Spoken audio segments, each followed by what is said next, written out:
Hey, hello guys, welcome to Edu Adda by Salesh Goenka. This is me, Salesh Goenka, and I'll be taking your one-shot revision class for cash flow statement today. In your exams, this will cover approximately 10 to 15 marks, and by doing this revision session, you will be able to cover that marks, and also you will be able to revise and practice for your exams in a better manner. Also, if you are new to this channel, do subscribe to the channel because all your commerce queries will be solved over here. And I am taking my efforts, and we are all working towards the betterment of your career. So, do like the video and share with your friends. तो चलिए guys शुरू करते हैं without wasting any more time as soon as possible in the shortest of time span हम लोग इस chapter को cover करेंगे। इसका जो क्लास का नोट्स है ये आप लोग को मिल जाएगा हमारे टेलीग्राम चैनल पे।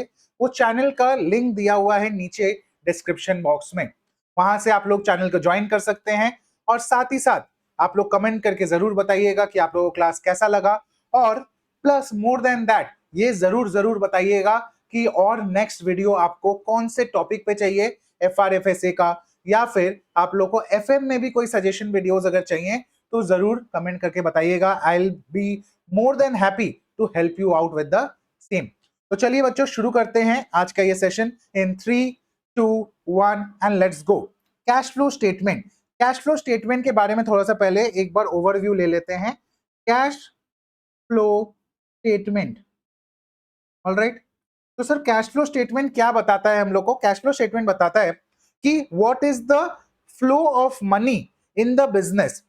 First of all this chapter is a part of your management accounting. ये कौन सा पार्ट है? ये मैनेजमेंट अकाउंटिंग का पार्ट बनता है कैश फ्लो स्टेटमेंट, क्योंकि ये काम आता है किसको? कैश फ्लो जो एनालिसिस होता है, this is helpful for the management level people, जिन लोगों को डिसीजन मेकिंग करना होता है, जिनको ये डिसाइड करना होता है कि क्या बिजनेस में पैसा इन्वेस्ट करना है, क्या पैसा नहीं करना है। तो ये सारी चीजें काम आती है at the business top management level. तो this is a part of the management accounting. Cash flow statement is of two types. क्या क्या टाइप्स होता है sir? One is known as the direct method and the other is known as the indirect method. Direct method is very simple and very easy, which we are not going to discuss today, क्योंकि वो exam में आता भी नहीं है and it is not that much of importance as well. Direct method क्या बोलता है कि आपका जो भी पैसा आ रहा है वो add, जो पैसा जा रहा है वो less, and that is it. Plus minus करके आप बता दो क्या बैलेंस आपके पास बच रहा है। तो it is very similar to what we have done in class 11 accounts, या आपका फर्स्ट ईयर में कैश बुक में जो आप लोग ने सीखा है। इनडायरेक्ट मेथड का जब हम लोग बात करते हैं तो वो थोड़ा सा डिफरेंट है, और वो आप लोग को थोड़ा कॉन्सेप्चुअल क्लैरिटी के साथ समझना होगा। तो let's start and let us first understand कि सर ये कैश फ्लो में होता क्या क्या है। तो basically there are three types of activities in a business. Three types of activities in a business. Activities, three types of activities होता है। सर ये क्या क्या एक्टिविटी होता है, जल्दी से एक बार बता दीजिए। तो हर एक बिजनेस में जो तीन टाइप के एक्टिविटीज होते हैं, they are namely operating activity, financing activity, या सबसे नेक्स्ट में आता है investing activity, investing, and the third one is your financing activity. ठीक है, फिनेंसिंग एक्टिविटी। तो ये जो थ्री पार्ट्स है, ऑपरेटिंग एक्टिविटी, फिनेंसिंग एक्टिविटी और इन्वेस्टिंग एक्टिविटी, ये तीन पार्ट में ये चैप्टर डिवाइडेड है। ये चैप्टर जो है कैश फ्लो स्टेटमेंट, वो बोलता है कि आपका ऑपरेटिंग कैश फ्लो क्या है वो बताओ, आपका इन्वेस्टिंग कैश फ्लो क्या है वो बताओ, आपका फाइनेंसिंग कैश फ्लो क्या है ये बताओ, एंड देन तीनों को मिला करके, तीनों को जोड़ करके ये बताओ कि आपका ओवरऑल कैश फ्लो कितना है, what is the overall cash flow. तो ये this is the basic chapter overview. Now sir ये कौन सा एक्टिविटी में क्या आता है? Operating activity consist of what kind of transaction, investing में क्या आता है, और फाइनेंसिंग में क्या आता है, एक बार क्विकली बता दीजिए। तो yes guys I will tell you. आप लोग ने जब बेसिक्स ऑफ अकाउंटिंग सीखा था, फाइनल अकाउंट्स सीखा था, वहां पर आप लोग को बताया गया था एक होता है आपका statement of PL, statement of profit and loss, यानी कि स्टेटमेंट ऑफ पीएल, जहां से आपका प्रॉफिट इवेल्युएट होता है बिजनेस का। So that is your statement of PL, and the next one is your balance sheet. Next one is your balance sheet. ठीक है, जब हम लोग बैलेंस शीट बनाते हैं तो जो ओल्डर अप्रोच था, अगर हम आपको टी फॉर्मेट में एक बैलेंस शीट बताएं तो बैलेंस शीट में क्या क्या पार्ट्स होता है सर? बैलेंस शीट में पार्ट होता है सबसे पहला यहां पर शेयर होल्डर्स फंड, फिर आपका होता है non current liability, share holders fund, फिर नॉन करेंट लाइबिलिटी, और यहां आता है आपका current liability. All right. In the asset side, we have non-current asset, and the current asset. Okay. Non-current asset and current asset. Now, moving forward. कौन सा activity is a part of which part of it? First, when we are talking about the financing activity. The financing activity is basically nothing but an activity which is involved with raising funds. क्या चीज से involved है? Raising funds. पैसा कहां से आएगा? Raising funds. That is like issue of shares, issue of debentures, issue of preference shares, taking loan, issuing debentures, या फिर कोई भी ऐसा चीज जो आपको बिजनेस को रन करने के लिए जो फाइनेंस, जो पैसे का जरूरत है, वो कहां से आ रहा है. तो ये दो चीज जो है, that is shareholders fund or non-current liability. Shareholders fund and non-current liability is this consists of what? Financing activity. This is your financing activity. जो भी ट्रांजैक्शन शेयर होल्डर्स फंड से रिलेटेड होते हैं या नॉन करेंट लाइबिलिटी से related होते हैं, that forms part of your financing activity. Now coming to your non current asset, ये होता है आपका investing activity. Investing activity sir इसका मतलब एक बार बता दीजिए. Yes absolutely I will tell you. Investing activity का मतलब क्या हुआ? जहां पर हम लोग अपना जो पैसा है, सोर्स जो है पैसा का, उसको कहां यूज कर रहे हैं, यूटिलाइजेशन ऑफ फंड कैसे हो रहा है. आप लोग पहले कैश फ्लो स्टेटमेंट समझ लोगे तो आप लोग को फंड फ्लो स्टेटमेंट करना भी बहुत बहुत ईजी हो जाएगा. तो दैट इज द रीजन कि आज आपका जो ये सेशन हो रहा है ये आपका कैश फ्लो स्टेटमेंट के लिए रहेगा. एंड यहाँ पर I will try my best कि आप लोग को मैक्सिमम पॉसिबल यहाँ पर पूरा का पूरा conceptual clarity with a few sums का डिस्कशन मैं करवा दूं. ये कॉपी आप लोग के लिए जो क्लास कॉपी है, this will be shared in the Telegram channel. Also the class notes have already been shared in the Telegram channel, तो आप लोग वहां से देख सकते हैं. यस. तो नॉन करेंट एसेट्स आ गया. Non current assets is basically जैसे मशीन्स हो गए, बिल्डिंग हो गया, ये सब होता है कि कहां पर हम लोग पैसा इन्वेस्ट कर रहे हैं. नेक्स्ट होता है last, which is the operating activity. Operating means day to day business running. Operating मतलब day to day business running. उसके अंदर में क्या क्या चीज आ जाएगा? करेंट एसेट आ जाएगा, करेंट लाइबिलिटी आ जाएगा, और स्टेटमेंट ऑफ पीएल का जो आइटम्स होता है, पीएल के आइटम्स जो भी एक्सपेंसेस है, इनकम है, ये सारी चीजें आ जाएंगी कहां पर सर? ऑपरेटिंग एक्टिविटी में. तो बेसिकली हम लोग ने आप जान लिया कि तीन टाइप के एक्टिविटीज होते हैं: operating, investing, financing. Operating consist of your current asset, current liability, statement of PL. All right. Investing consists of your current assets, no, sorry, non-current assets, that is your long-term assets. And the financing activity consists of the shareholders fund and the non-current liabilities. So this was your basic concept. Now coming to the format of cash flow statement. Coming to the format of cash flow statement, I'll just show you the format in an overview manner. Then a detailed analysis will do. हम लोग एक detailed analysis करेंगे बच्चा, कहां से? हम लोग के बुक से. ठीक है, तो आ जाइए हम लोग देखते हैं. ओके, तो कैश फ्लो स्टेटमेंट.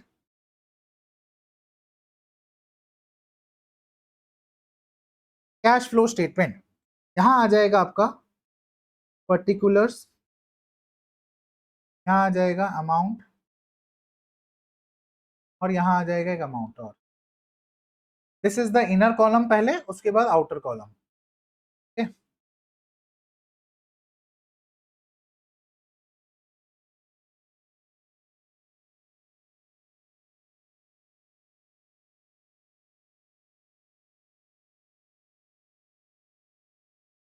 सबसे पहले फॉर्मेट समझना बहुत जरूरी है.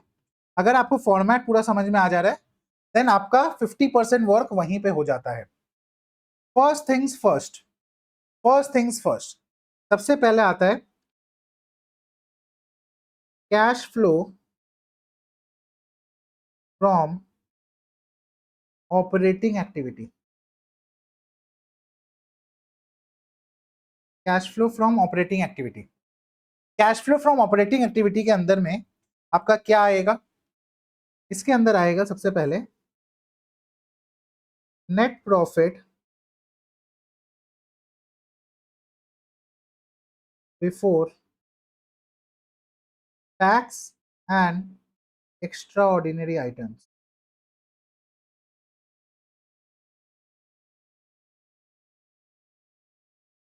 This amount will be written in the outer column, और इसका एक वर्किंग नोट हम लोग अलग से बनाते हैं, इसका एक अलग से वर्किंग नोट बनाएंगे।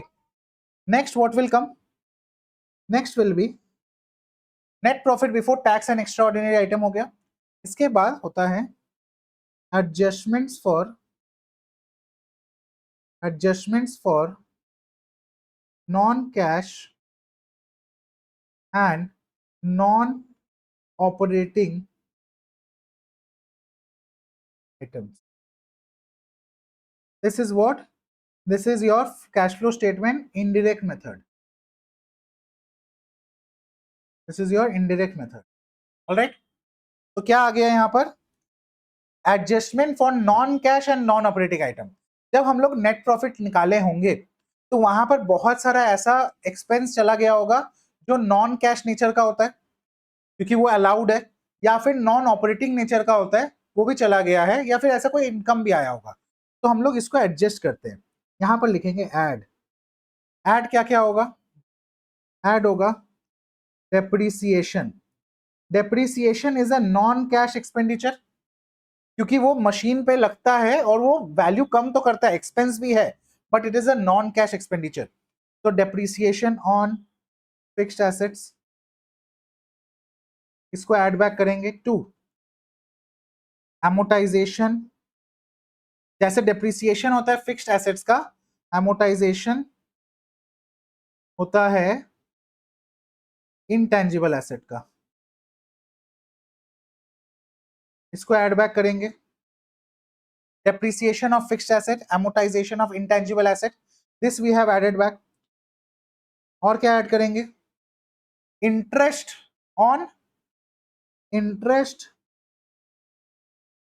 On long term borrowing.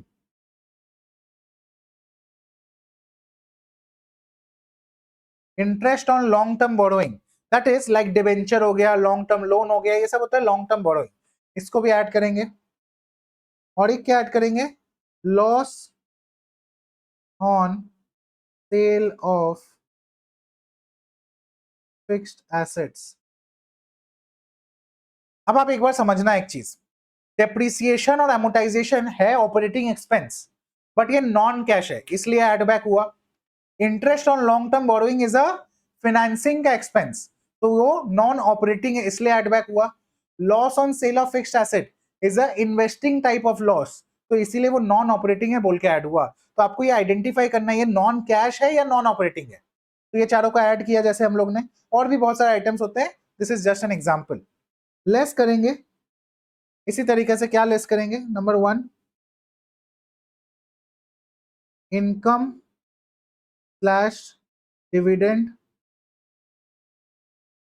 On investments.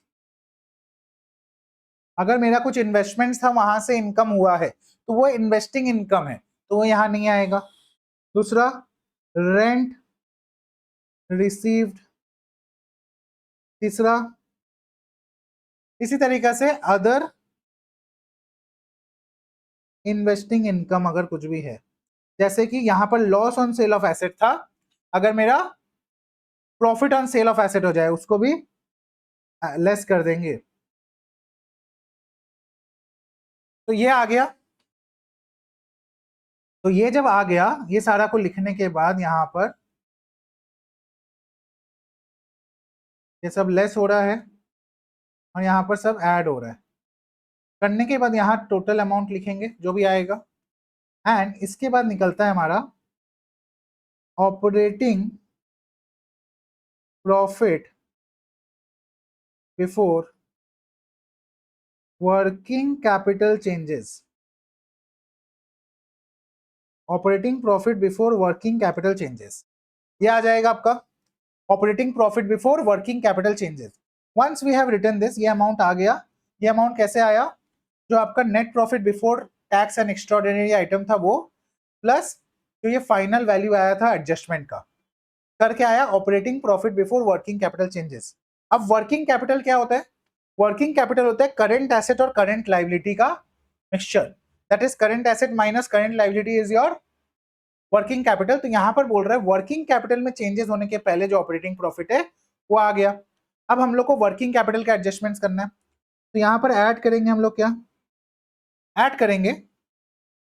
Simple, सबसे पहले अगर हम लोग का करंट एसेट में, आप समझना, करंट एसेट का वैल्यू अगर डिक्रीज हो रहा है, करंट एसेट का वैल्यू अगर डिक्रीज हो रहा है, जैसे कि डेटर्स का वैल्यू कम होना, इन्वेंट्री का वैल्यू कम होना, in that case current asset का वैल्यू अगर डिक्रीज हो रहा है तो हमारे पास पैसा इनफ्लो होता है, पैसा हमारे पास इनफ्लो होता है। अगेन आई रिपीट, अगर मेरा किसी भी टाइप से अगर current asset like inventory, debtors, bill receivable, ये सब कम हो जा रहा है, रिड्यूस हो रहा है, ओपनिंग और क्लोजिंग में कम हो गया वैल्यू, देन दैट मीन्स जो ओपनिंग था और क्लोजिंग था, मेरे को पैसा मिल चुका है, वो पर्टिकुलर डेटर से, क्रेडिटर डेटर से या इन्वेंट्री सेल करके पैसा आ गया। तो इन दैट केस हम लोग क्या करेंगे, उस पैसे को ऐड कर देंगे, the difference, decrease in value of current asset. अगर value of current asset decrease हो रहा है तो ऐड करेंगे हम लोग increase in value of, increase in value of current liability, current liability. अगर करंट लाइबिलिटी का वैल्यू बढ़ रहा है, इसका मतलब हम लोग और उधार लिए तो पैसा इनफ्लो हुआ है। तो पैसा आपको सोचना है पैसा के टर्म्स में, पैसा इनफ्लो हुआ तो ऐड, पैसा आउटफ्लो हुआ तो लेस। लेस क्या करेंगे? इसका ठीक opposite, increase in value of current asset, increase in value of current asset, और लेस करेंगे decrease in value of current liability. Alright, तो ये हम लोग ने कर दिया। ये करने के बाद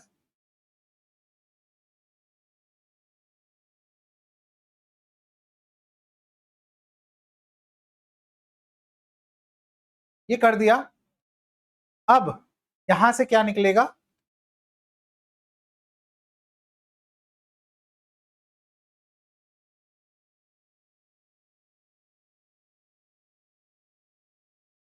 कैश फ्लो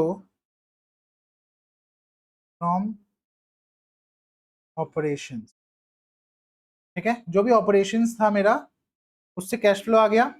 इससे लेस करेंगे हम लोग करंट ईयर का जो भी हम लोग ने टैक्स पेड है,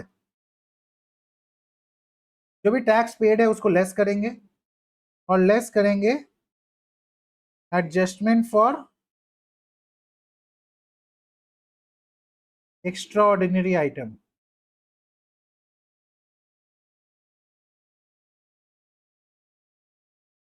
तो इससे निकल के आ जाएगा आपका जो मेन ए पार्ट था, cash flow from operating activities, cash flow from operating activities, ये आपका यहाँ पर फाइनली निकल के आ जाएगा। यही मेन पार्ट होता है, कोई भी सम जो आपका आ रहा है उसमें सबसे इंपॉर्टेंट पार्ट ऑपरेटिंग एक्टिविटी होता है। उसके बाद फर्दर जो है आपका इन्वेस्टिंग और जो आपका फिनेंसिंग है, इट इज कंपैरेटिवली स्मॉलर। तो आ जाइए एक बार और लाइन खींच लिया जाए।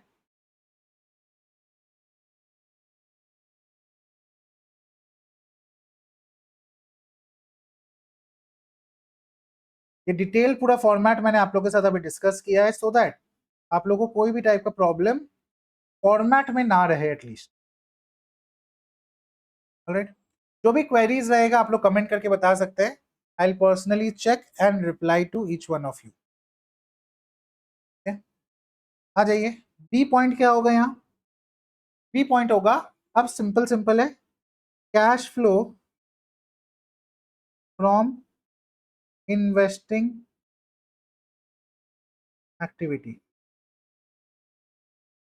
Cash flow from investing activity, इसके अंदर आ जाएगा proceeds from sale of machinery, हम लोग ने कोई मशीन बेच दिया, प्रोसीड्स फ्रॉम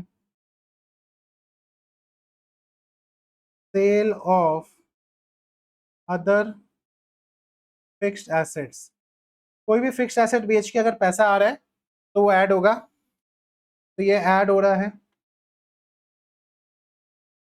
ऑलराइट, परचेज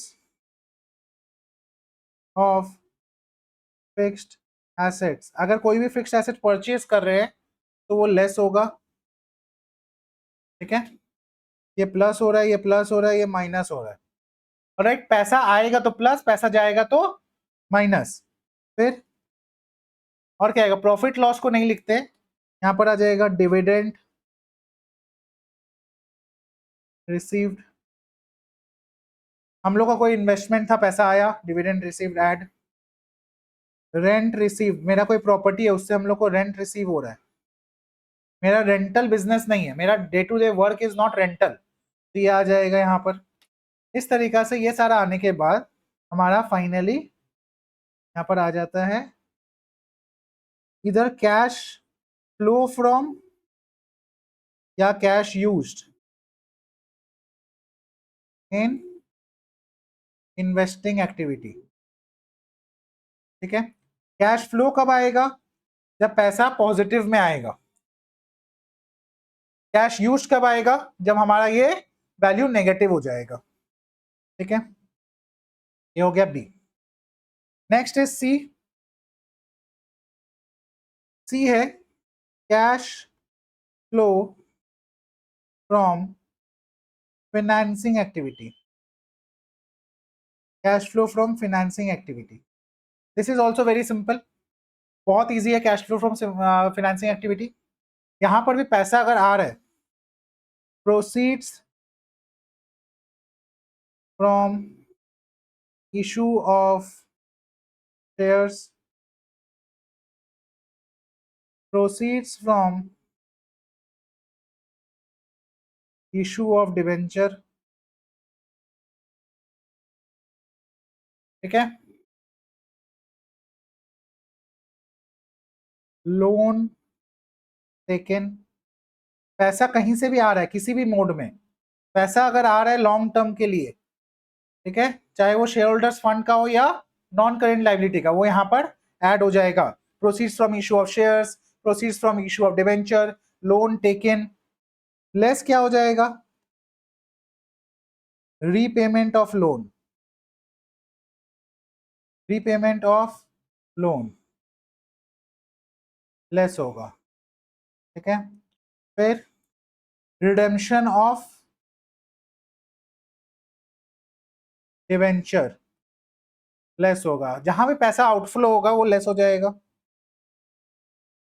ठीक है, नेक्स्ट और क्या है? हम लोग पेमेंट करते हैं डिविडेंड पेड, हम लोग पेमेंट कर रहे हैं डिविडेंड, हम लोग पे कर रहे हैं इंटरेस्ट पेड, ये सारी आइटम्स लेस हो जाएंगी। ये लेस होने के बाद फाइनली जो पैसा आएगा that is your cash flow from, cash flow from financing activity, cash flow from financing activity, this is your totally format. इसके बाद क्या होता है? अब हम लोग का फाइनली हम लोग यहां करते हैं D, net increase slash decrease in cash and cash equivalent.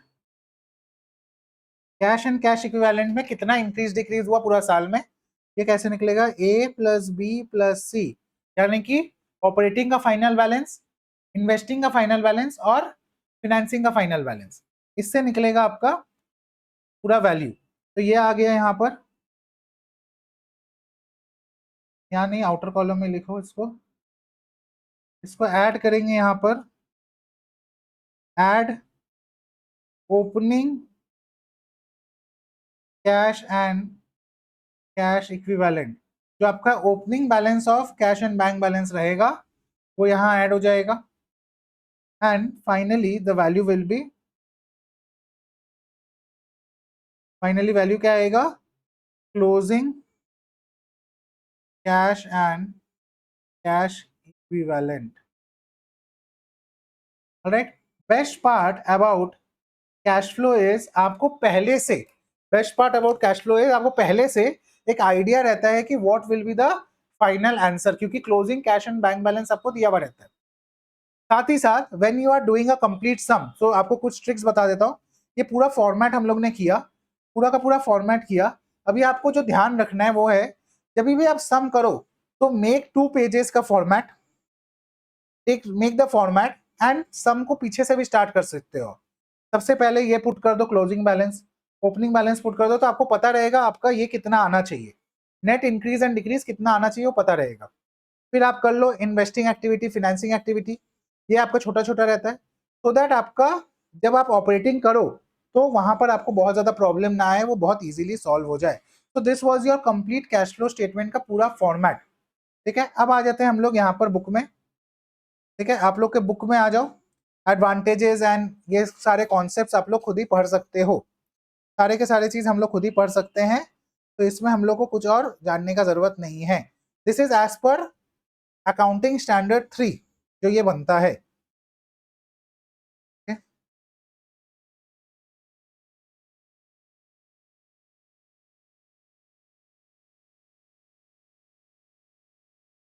तो डायरेक्ट मेथड क्या होता है, डायरेक्ट मेथड में पैसा आया, कैश सेल हुआ, कहीं और से पैसा आया, पैसा जो गया वो माइनस किए, मेरा काम complete.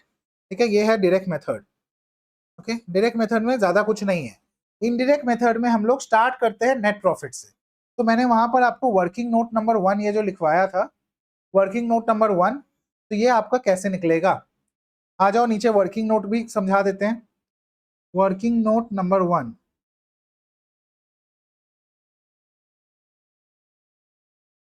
computation of net profit before tax and extraordinary item। ठीक है, टैक्स एंड एक्स्ट्राऑर्डिनरी आइटम के पहले अपना जो नेट प्रॉफिट आ रहा है वो कैसे निकलेगा। सबसे पहले क्या करेंगे बच्चा हम लोग, तो गाइस कंप्यूटेशन जब हम लोग करेंगे तो कंप्यूटेशन में क्या होगा, computation of net profit before tax and extra ordinary item में सबसे पहले जो है आपका ये पॉइंट में आ जाएगा सरप्लस या profit as per profit and loss statement. ठीक है, इसमें ऐड करेंगे हम लोग, ये लिखने की जरूरत है, ऐड करेंगे provision for tax current year का, तो ऐड करेंगे हम लोग ट्रांसफर टू जनरल रिजर्व का आइटम, अगर जनरल रिजर्व में कुछ भी पैसा ट्रांसफर हुआ है उसको ऐड करेंगे। ठीक है, जनरल रिजर्व में कोई भी पैसा ट्रांसफर हुआ है ऐड करेंगे हम लोग, और क्या हम लोग ऐड करेंगे यहाँ पर, प्रोविजन फॉर टैक्स हो गया, ट्रांसफर टू जनरल रिजर्व हो गया, प्रोपोज डिविडेंड,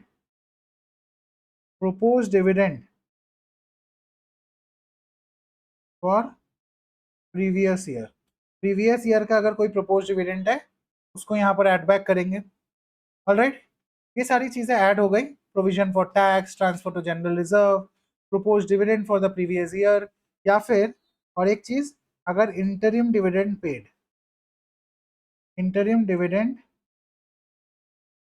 पेड। अगर इस साल हम लोग ने कोई इंटरिम डिविडेंड पे किया है तो उसको भी ऐड बैक कर देंगे, तो इससे हमारा आ जाएगा हमारा वैल्यू। ठीक है, और अगर कोई एक्स्ट्रा ऑर्डिनरी आइटम दिया है, अगर उसको ऐड करना है तो ऐड, लेस करना है तो लेस करके computation of net profit before tax and extra ordinary item आ जाता है। तो this was your working note.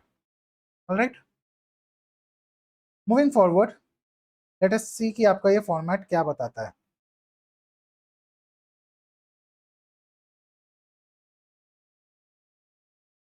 See the format. Net profit before tax, add back depreciation on fixed asset, loss on sale of fixed asset, interest paid, ये सब deduct करेंगे, profit on sale of fixed asset, interest received, ये सब less किए। इससे आ जाएगा आपका cash generated from operations before working capital changes. Okay, यहाँ पर हम लोग ने एड लेस किया जो भी करंट एसेट और करंट लायबिलिटी में चेंजेस था। ओके, तो net cash flow from operations या cash flow from operating activities आ गया नेट कैश फ्लो। ओके, और इसके बाद हम लोग क्या करते हैं, टैक्स वगैरह लेस करते हैं तो काम बन जाता है। ऑलराइट, तो यहाँ पर आप लोग को इसी का सारा वैल्यूज दिया हुआ है, एक्सप्लेन किया हुआ है। इन्वेस्टिंग एक्टिविटी देख लीजिए। इन्वेस्टिंग एक्टिविटी में क्या है, सिंपल है, जहां पर हम लोग का सारा पैसा आएगा, इनफ्लो तो ऐड, आउटफ्लो तो लेस, इनफ्लो तो ऐड, आउटफ्लो तो लेस, और फाइनेंसिंग में भी इनफ्लो तो ऐड, कैश फ्लो तो लेस। ओके, देखो स्टेप्स सजेस्टेड क्या रहता है, मैंने जैसे बताया आप लोग को वही चीज है।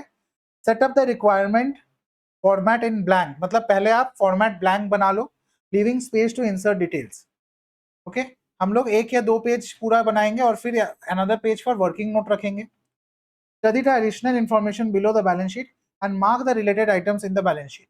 हम लोग क्या करेंगे, जो भी एडजस्टमेंट्स है उसको मार्क करेंगे और उसके बाद एक एक करके सारा आइटम्स को लिखना स्टार्ट कर देंगे।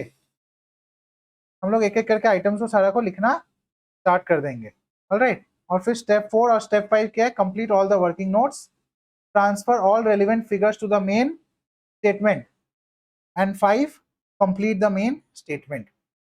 तो सी द कंप्लीट फॉर्मेट। अब हम लोग पूरा एक फॉर्मेट देखेंगे कैसे क्या होता है। तो आ जाओ, पूरा फॉर्मेट बता दिया जाए आप लोग को। Cash flow from operating activity, net profit before tax excluding extraordinary profit and loss, मतलब net profit before tax and extraordinary item. Add करेंगे depreciation, amortisation, preliminary expense, return of interest expenses, loss on sale of fixed assets, propose dividends, ये सब करके adjust किए। Less करेंगे क्या, profit on sale of assets, interest income, dividend income, ये सब less करेंगे। इससे निकलेगा आपका cash generated from operation before working capital changes. यहां पर हम लोग करेंगे adjustment for the working capital, यानी कि करंट एसेट और करंट लायबिलिटी का एडजस्टमेंट, जो मैंने पूरा फॉर्मेट आपको लिखवा दिया है इजी फॉर्म में। फिर आ जाएगा आपका कैश जनरेटेड फ्रॉम ऑपरेशंस, फिर आएगा आपका इनकम टैक्स पेड, तो आ गया net cash from operating activity. Alright, फिर आपका स्टार्ट होता है cash flow from investing activities, तो ये इन्वेस्टिंग एक्टिविटी का सारा चीज दिया हुआ है। फाइनली आ गया net cash from investing activity. फिर आता है आपका cash flow from financing activity, तो यहाँ पर भी जो पैसा आ रहा है वो ऐड, जो पैसा जा रहा है वो लेस करके आ जाएगा हमारा cash flow from financing activity. आ गया, आने के बाद net increase in decrease in cash and cash equivalent add करेंगे in the beginning of the period, और आ जाएगा finally cash flow at the end of the period. ठीक है, ये पूरा फॉर्मेट मैंने आप लोग को करवा दिया है, कंप्लीट फॉर्मेट करवाया हुआ है। अब आ जाइए कुछ इंपॉर्टेंट सम्स हम लोग डिस्कस करते हैं जो आपके एग्जाम के लिए इंपॉर्टेंट रहेगा। ऑलराइट, करें आगे। यस, तो let's move question number 12। Let's see the question number 12। Will just discuss the questions.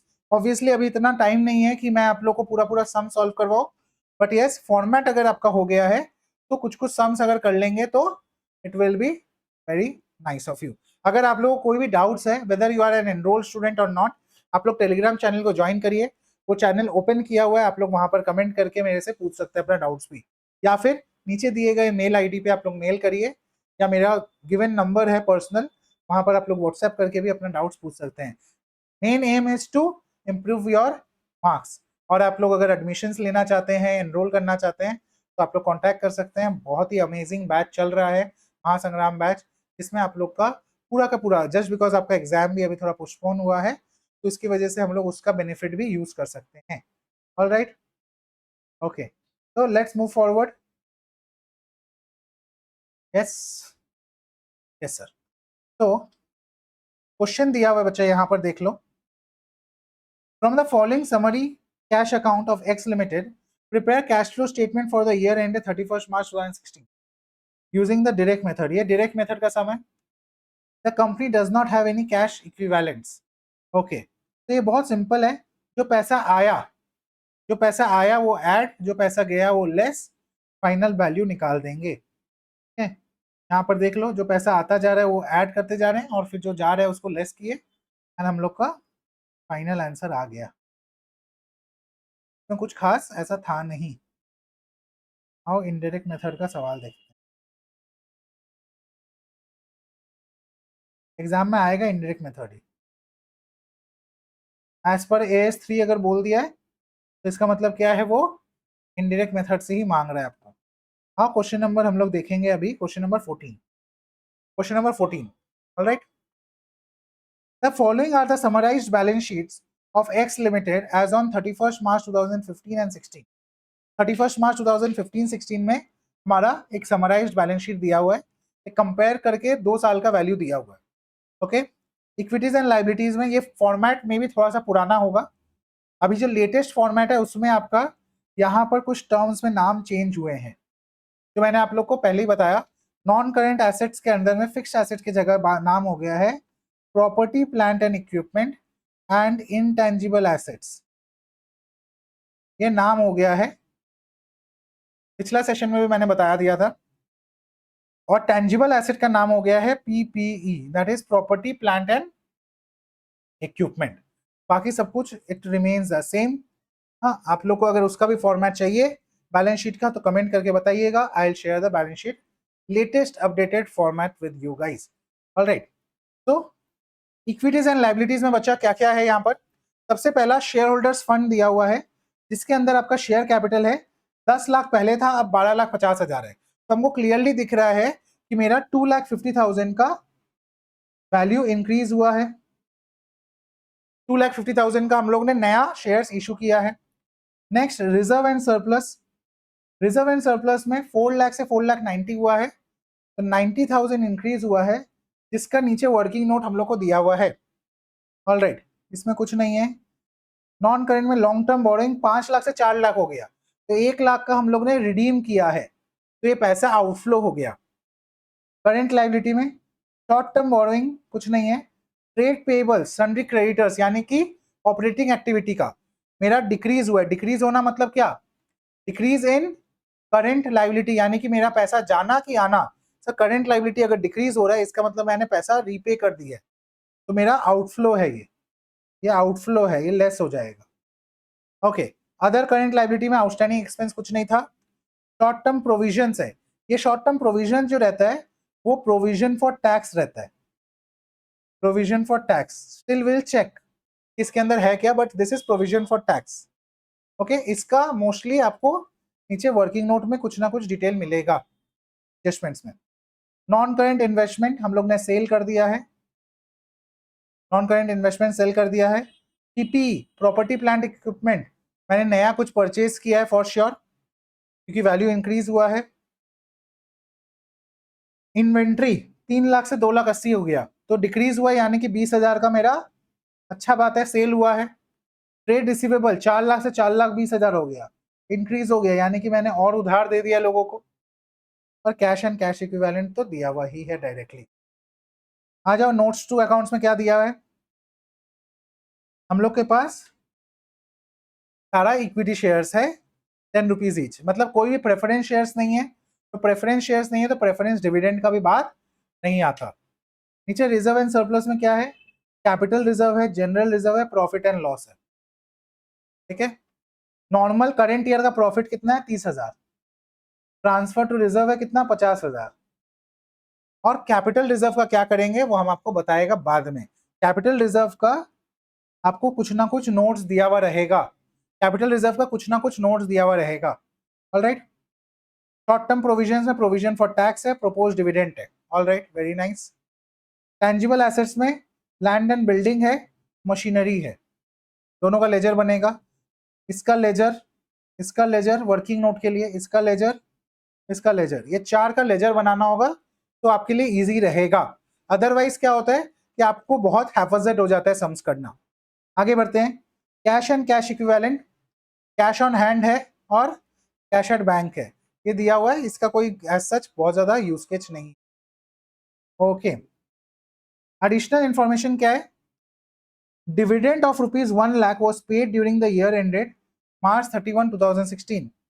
Okay, इस साल हम लोग ने क्या किया है? 1 लाख का डिविडेंड पे किया है, तो ये प्रोपोज डिविडेंड का लेजर में काम आएगा, प्रोपोज डिविडेंड के लेजर में ये काम आएगा। Next, machinery during the year purchase 1,25,000, तो यहाँ पर मशीनरी में एडजस्टमेंट आएगा। हम लोग ने 1,25,000 का नया खरीदा है, तो ऑब्वियसली कुछ ना कुछ बेचा भी होगा। Machinery of another company was purchase for a consideration of 1 lakh payable in equity shares. हम लोग अपना मशीन लेंगे और इक्विटी शेयर इशू कर देंगे उसके अगेंस्ट, तो इसका एडजस्टमेंट दो जगह आएगा, एक इक्विटी शेयर्स में आएगा और एक मशीन में भी आएगा कि हम लोग ने शेयर्स इशू करके क्या किया है? मशीन लिया है। तो इसका मतलब इसका इम्पैक्ट डायरेक्ट कैश में कुछ नहीं है, कैश फ्लो में नहीं है, लेकिन आपको वर्किंग में दिखाना होगा क्यों नहीं है। Next, income tax provided during the year 55,000, इसका मतलब करेंट ईयर का प्रोविजन फॉर टैक्स है 55,000, तो इसमें आएगा। Okay, next, company sold some investment at a profit of 10,000 which was credited in capital reserve. तो याद रखो, जब कभी भी ऐसा होता है तो हम लोग कैपिटल रिजर्व का अलग से कोई एडजस्टमेंट नहीं करेंगे, जो हम लोग का इन्वेस्टमेंट सेल हुआ है हम लोग डायरेक्ट उसी से एडजस्टमेंट करेंगे। Okay, there was no sale of machinery during the year, हम लोग का कोई भी टाइप का मशीन सेल नहीं हुआ था इस साल में, तो जो भी डिफरेंस आएगा वो हमारा क्या है? डेप्रिसिएशन का है। Depreciation return of on land and building 20,000, land and building में 20,000 का हमारा डेप्रिसिएशन भी था, 20,000 का डेप्रिसिएशन था, बस कोई भी सेल नहीं हुआ। देख लो, 5 लाख का ओपनिंग बैलेंस, 480 का क्लोजिंग बैलेंस, तो 20,000 is nothing but depreciation. From the above particulars prepare a cash flow statement. तो आ जाइए बच्चा, पहले इसका वर्किंग नोट सारा देखते हैं। ठीक है, सारा इसका वर्किंग नोट्स देखते हैं। बहुत ही मजेदार सवाल है और बहुत ही अच्छा कॉन्सेप्ट इसमें आपका क्लियर हो जाएगा, बिकॉज एग्जाम में इसी स्टैंडर्ड का क्वेश्चन आएगा, इसी स्टैंडर्ड का। सबसे पहले हम लोग क्या बनाएंगे? Net profit for the current year. सबसे पहले आप लोग स्क्रीन पे देख सकते हो, हम लोग निकालेंगे net profit for the current year. Net profit कैसे निकलेगा? जो हमारा करेंट ईयर का प्रॉफिट था, करेंट ईयर का प्रॉफिट था, फॉर्मेट देखो, आप लोगों को फॉर्मेट मैंने लिखवाया है। सबसे पहले करेंट ईयर का प्रॉफिट, करेंट ईयर का प्रॉफिट है 30,000, यस। फिर मैंने लिखा transfer to general reserve, transfer to general reserve 50,000 and income tax provision for the current year, current year का प्रोविजन है 55,000, देखो इसको ऐड किए, तो ये तीनों को ऐड करने से हमारा आ जाएगा 1,35,000 which is your net profit before tax. Clear है यहां तक?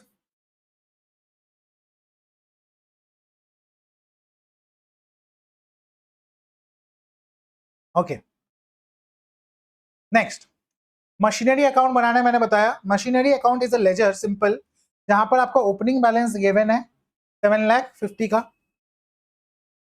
क्लोजिंग बैलेंस दिया हुआ है 9,20,000 का। बोल दिया कोई भी एसेट सेल नहीं हुआ है, मशीनरी नथिंग वाज सोल्ड। ठीक है, हम लोग ने एक नया मशीन परचेज किया 1,25,000 का बैंक से, ये जाएगा outflow of investing activity, outflow. और एक किया हम लोग ने इशू ऑफ शेयर्स करके 1 लाख का, इसका कैश फ्लो में कोई इंपैक्ट नहीं आएगा। क्लियर? तो बैलेंस शीट ही था, तो हम लोग का डेप्रिसिएशन आ गया 55,000। This is your balancing figure. Next, provision for tax बनेगा टू कैलकुलेट कि हम लोग ने इस साल कितना का टैक्स एक्चुअल में पेमेंट किया है। क्या कैलकुलेट करेंगे? कितना का टैक्स हम लोग ने पेमेंट किया है। Opening balance was 50,000, closing balance was 60,000, opening balance लिख देंगे बाई बैलेंस बीडी, क्लोजिंग लिख देंगे टू बैलेंस सीडी। जो इस साल का मेरा प्रोविजन फॉर टैक्स था उसको लिखेंगे by PL, by statement of PL 55,000। तो जो बैलेंसिंग फिगर है वो मेरा टैक्स पेमेंट है, जो कहां जाएगा, ऑपरेटिंग एक्टिविटी में जाएगा। ऑपरेटिंग एक्टिविटी में जाएगा, लेस हो जाएगा, less tax paid. Next propose dividend, इसका ओपनिंग बैलेंस था 1,00,000, क्लोजिंग था 1,25,000। बोला करेंट ईयर में पेमेंट हुआ है 1,00,000 का, तो टू बैंक कर दिए। तो मेरा इस साल में प्रोविजन कितना का बना है, इस साल में प्रोविजन बना है 1,25,000 का। इसको हम लोग क्या करेंगे, इसको हम लोग यहां पर देखो ऊपर में यहां पर आ जाएंगे, प्रोपोज डिविडेंड को ऐड कर देंगे। ठीक है, दूसरा और एक फॉर्मेट होता है जो करंट फॉर्मेट है, उसके हिसाब से उसको हम लोग क्या करेंगे, यहीं पे 125 का ऐड कर देंगे लेजर। जब हम लोग नेट प्रॉफिट बिफोर टैक्स निकालेंगे उसी टाइम पे प्रोपोज डिविडेंड ऐड कर देते हैं। क्लियर है, यहां करो या एडजस्टमेंट में करो, बात एक ही है, no difference at all, marks भी सेम मिलेगा। ऑलराइट, तो प्रोपोज डिविडेंड आ गया। नेक्स्ट है investment account, opening balance. Opening balance कुछ नहीं है, हम लोग ने क्या किया है, टू बैलेंस बीडी। हम लोग का ओपनिंग बैलेंस था 1,00,000 का, इन्वेस्टमेंट था, हम लोग में क्लोजिंग बैलेंस था 50,000 का, क्लोजिंग बैलेंस था 50,000 का। हम लोग को सेल करके प्रॉफिट मिला है 10,000 का, सेल करके प्रॉफिट मिला है, तो टू कैपिटल रिजर्व लिख दिया क्योंकि प्रॉफिट कैपिटल रिजर्व में ट्रांसफर हुआ था। एंड तो मेरा बैंक बैलेंसिंग फिगर आ जाएगा कितना में सेल हुआ, 60,000 में सेल हुआ है। ओके,